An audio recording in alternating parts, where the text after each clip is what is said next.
So hello guys, most welcome back to our YouTube channel Gyan with Sachin. तो दोस्तों, आज के इस कंप्लीट वीडियो में हम बात करने वाले हैं पॉलिटेक्निक सेकंड सेमेस्टर 2024 के एनालॉग इलेक्ट्रॉनिक्स के मोस्ट इंपॉर्टेंट क्वेश्चन के बारे में। देखिए, आज के इस कंप्लीट वीडियो के माध्यम से हम चैप्टर वाइज इंपॉर्टेंट क्वेश्चन बता रहे हैं। हर चैप्टर से जो भी सिलेक्टेड 3 से 4 इंपॉर्टेंट क्वेश्चन होते हैं उसको मैं बता दे रहा हूँ। उसमें भी सबसे ज़्यादा की जो प्रोबेबिलिटी है वो मैं आप सभी के साथ शेयर कर दूंगा कुछ क्वेश्चंस में। तो ये वीडियो आप सभी के लिए एनालॉग इलेक्ट्रॉनिक्स 2024 के पेपर के प्रोस्पेक्टिव से काफ़ी इंपॉर्टेंट रहने वाली है। देखिए, आप सभी बुक पढ़ते हैं, क्वेश्चन बैंक्स पढ़ते हैं, सारी चीज़ें पढ़ते हैं। उसमें क्या होता है कि चीज़ें पता नहीं चल पाती हमें क्या क्या पढ़ना है, यानी कौन कौन सा मोस्ट एक्सपेक्टेड क्वेश्चन है। तो देखिए, 10 से 12 दिन आप सभी के बचे हैं। इस 10 से 12 दिन में आपको उन चीज़ों के ऊपर ज़्यादा फोकस करना है जो आपके एग्ज़ाम के प्रोस्पेक्टिव से ज़्यादा इंपॉर्टेंट है। नॉलेज के प्रोस्पेक्टिव से जो पढ़ना था आपने पढ़ लिया। मुझे आशा है कि आपने उसके पहले नहीं पढ़ा है। अब आप सभी इंपॉर्टेंट क्वेश्चन की तरफ जा रहे हैं बीटीयूपी एग्ज़ाम के लिए। तो चलिए, बिना देरी के अपनी इस वीडियो की शुरुआत करते हैं।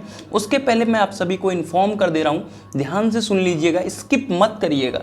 आपके लिए ही बता रहा हूँ, फ्री ऑफ कॉस्ट ही बता रहा हूँ, आपके लिए सब कुछ है।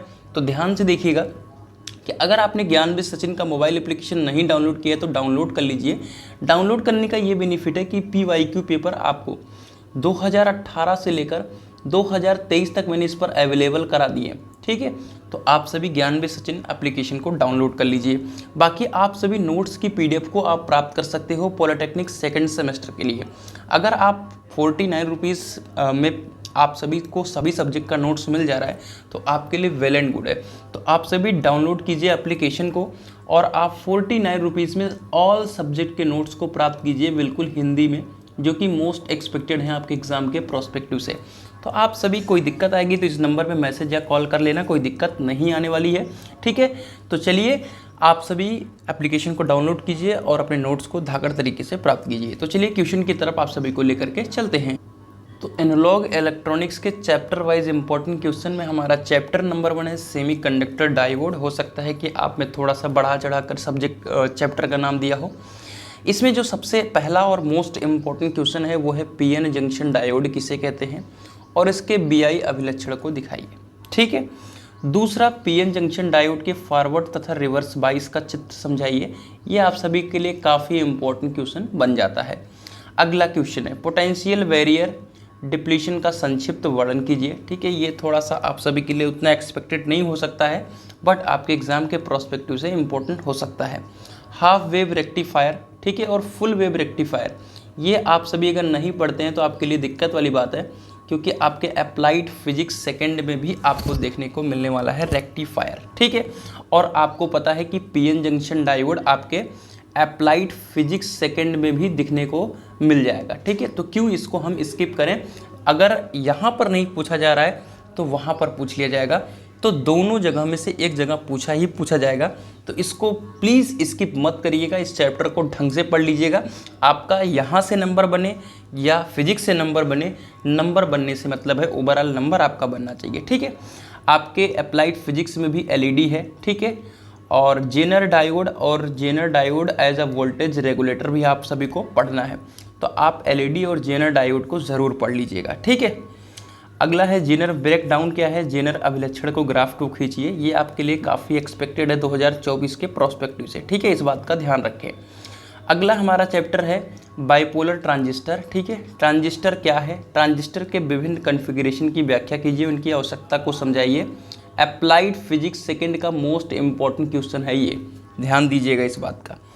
PNP ट्रांजिस्टर का कंस्ट्रक्शन एंड वर्किंग मेथड आपको बताना है, और NPN ट्रांजिस्टर, इन दोनों में से एक क्वेश्चन आपके एग्जामिनेशन में 100% रखा रहेगा।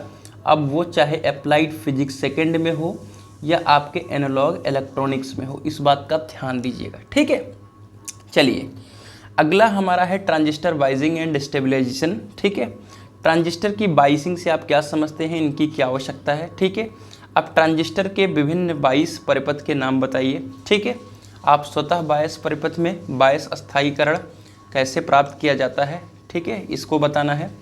तो ये इस क्वेश्चन से, इस चैप्टर से ये आपके ट्रांजिस्टर, थोड़ा सा इंपॉर्टेंट ट्रांजिस्टर की बाइसिंग। ठीक है, ध्यान दीजिएगा। अब जो सबसे मोस्ट इम्पॉर्टेंट चैप्टर जो आपके एनालॉग इलेक्ट्रॉनिक्स के प्रोस्पेक्टिव से है वो चैप्टर नंबर 4 ही रहने वाला है, ठीक है।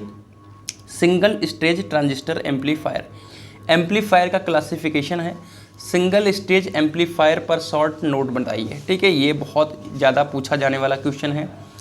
एसी लोड लाइन आप पढ़ लीजिएगा। Current gain end voltage gain को सिंगल स्टेज एम्पलीफायर से ज्ञात करें।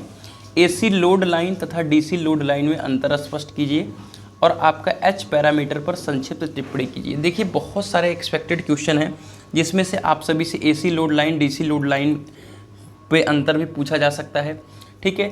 और आपके करंट गेन और वोल्टेज गेन सिंगल से स्टेज एम्पलीफायर को ज्ञात करना, इसको पूछ सकता है, ठीक है। और ये काफ़ी एक्सपेक्टेड रहने वाला है सिंगल स्टेज एम्पलीफायर पर शॉर्ट नोट, ठीक है। चलिए अगला चैप्टर, जिस तरीके से चैप्टर नंबर 4 है उस तरीके से यहाँ पर मल्टी स्टेज ट्रांजिस्टर एम्पलीफायर के बारे में बात किया गया है, ठीक है। मल्टी स्टेज ट्रांजिस्टर एम्पलीफायर को समझाइए और इसकी आवश्यकता क्या है। ये देखिए लास्ट ईयर का भी क्वेश्चन है तो एक्सपेक्टेड है।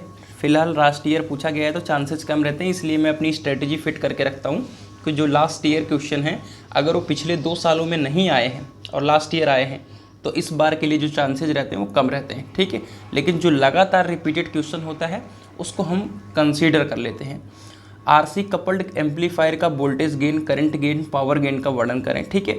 ये लेकिन कई बार रिपीटेड क्वेश्चन है इसलिए इसको स्किप नहीं कर सकते। मल्टी स्टेज एम्पलीफायर में लोडिंग इफेक्ट से क्या अभिप्राय है तथा मल्टी स्टेज एम्पलीफायर का एप्लीकेशन बताइए।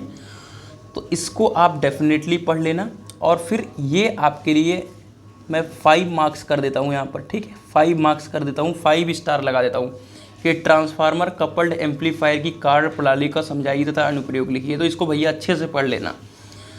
अगला है डायरेक्ट कपल्ड एम्पलीफायर की कार्य प्रणाली को सचित्र समझाइए तथा इसके एप्लीकेशन को लिखिए। तो इन दोनों क्वेश्चन को आप अच्छी तरीके से कवर कर लेना। दोनों में से एक क्वेश्चन की जो चांसेस है, प्रोबेबिलिटी है वो 100% की रहने वाली, इस बात का ध्यान रखें। चैप्टर नंबर 6, जहाँ से एक क्वेश्चन जो हमेशा बनता है और हमेशा बनेगा और एग्जाम में 100% आएगा, ये क्वेश्चन लिख कर ले लो, ठीक है। इसमें से इसका अंतर पूछ लेगा, इसमें से इसका पूछ लेगा, इसमें से इसका पूछ लेगा, लेकिन पूछ रहा है लगातार, ठीक है। तो आपको तीनों का अंतर अच्छी तरीके से तैयार कर लेना है। अगला है मॉसफेट के संरचना एवं कार्य प्रणाली को समझाइए, जो कि लास्ट ईयर पूछा जा चुका है। तो इस बार जो उम्मीद है वो यूजेटी का है। इसकी संरचना एवं कार्य प्रणाली का सचित्र वर्णन करें। मैंने इस पर स्टार पॉइंट भी लगा दिया है, ठीक है। फेट की कार्यविधि का सचित्र वर्णन कीजिए, ये भी आप 3 स्टार लगा लीजिए क्योंकि ये भी पूछा जा सकता है। और जीएफटी, इस पर भी मैंने 4 स्टार लगा दिया है। इसके लिए 100% की प्रोबेबिलिटी जो है इस बार पूछा जाएगा। कौन कौन सा? यूजेटी और आपका जेएफटी, ठीक है। जेफ्ट की संरचना, प्रचालन एवं अभिलक्षण के बारे में बताइए। तो ये कुछ एक्सपेक्टेड क्वेश्चन थे जो मैंने आप सभी के साथ शेयर करें। अब मुझे लगता है कि आपको तैयारी करने में मदद मिलेगी। बाकी आप सभी नोट्स को ज्ञानविद सचिन के ऐप से डाउनलोड करके अपना पढ़ाई अच्छे से कर सकते हैं, सिर्फ 49 रुपीज़ में। तो कैसी रही यह वीडियो ज़रूर कमेंट करिएगा। मिलता है एक नई वीडियो के साथ, तब तक के लिए bye bye, tata, love you all, take care.